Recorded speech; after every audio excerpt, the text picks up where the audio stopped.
Sprouts పెడతాను. అట్లా ఇస్తావు అంతేనా? ప్రాపర్గా లోపల పెట్టావా? ఇట్లా పెట్టాలి, ఇట్లా లోపలికి ఇట్లా పుష్ చేయి. ఇక్కడ ఒకటి like this.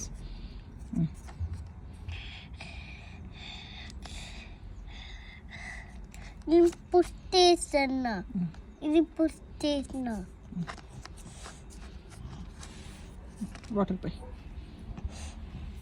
Little bit enough.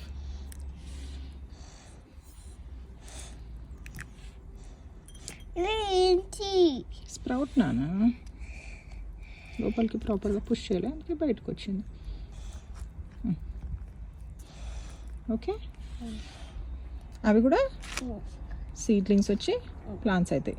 ఓకేనా? లోపల సాయిల్ లోపల ఉంది.